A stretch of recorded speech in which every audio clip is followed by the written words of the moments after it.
For 4 centuries, we defined power by the height of our walls and the rigidity of our borders. But in an era of permanent systemic instability, that logic shatters from the inside. Take the 2025 Iberian Peninsula blackout. An overvoltage event in France cascaded across the interconnect, wiping out 60% of power in 5 seconds. It failed because it lacked predefined separation boundaries to stop a regional collapse. We see this pattern globally, what we call resilience debt. During the 2023 grid collapse in Pakistan, the problem wasn't just technical, it was a culture of hierarchy. Field engineers were paralyzed, unable to act without authorization from a center they couldn't reach. This is a critical warning for the GCC. The UAE is currently building the world's most advanced, hyper-connected AI and digital infrastructures. In this environment, relying on isolated, static fences is a liability. When every node is connected, security is no longer about the thickness of your walls. It's about the ability to keep power, data, and authority moving after the perimeter is breached. The Aquarian Systematic Resilience Framework replaces the fortress with flow sovereignty. Here, victory is measured by the flows you preserve when everything around you is severed. This is a strategy of redirection.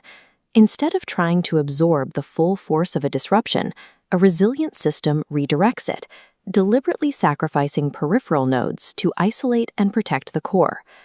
At the center are pivot dominoes, the critical nodes like water SCADA or energy synchronizers that cannot fail. To protect them, every node must meet a 72-hour survival metric, the ability to function autonomously until the system can be safely reconnected.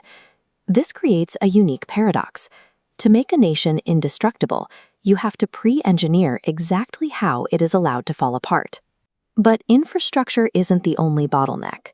During a crisis, traditional legal responses are often too slow, relying on broad political emergency powers that are prone to delay or abuse. The Sovereign Override Clause automates this. It uses objective triggers, like network failures, to activate predefined legal bypasses. These overrides are time-bounded to 72 hours. Every action is recorded in a governance black box for mandatory post-crisis audit, ensuring measures aren't permanent. In a decentralized network, the law can't wait for permission. It has to function as a pre-authorized failsafe. Yet, even the best legal and technical systems are useless if the people operating them are suffering from hierarchy addiction, the inability to act without a direct order. Look at the 2021 Afghan state collapse. On paper, it was a decentralized system, but in practice, it lacked internal cohesion. When external support was removed, the entire mesh disintegrated in 11 days. ASR solves this through institutional bone density and the 72/integrity audit. This legally certifies decision-makers based on their ethical resilience and their ability to take initiative when isolated from the chain of command. A technological mesh doesn't create resilience. It amplifies the integrity already present in its operators.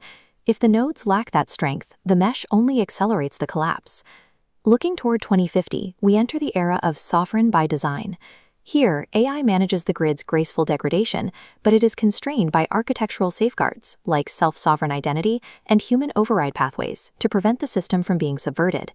This feasibility gradient maps the requirements. Mesh resilience requires clean real-time data, pre-authorized legal frameworks, and a culture of initiative. The UAE is uniquely positioned, possessing the clean data architecture, sustained capital, and political will to predefine sacrifice hierarchies before crises. This requires a shift in leadership, from the fortress commander who demands vertical obedience to the sovereign weaver. This is a custodial model of authority, focused on building institutional trust and maintaining the conditions for flow. In a networked world, thriving states won't try to block the storm. They will engineer their nations to flow right through it.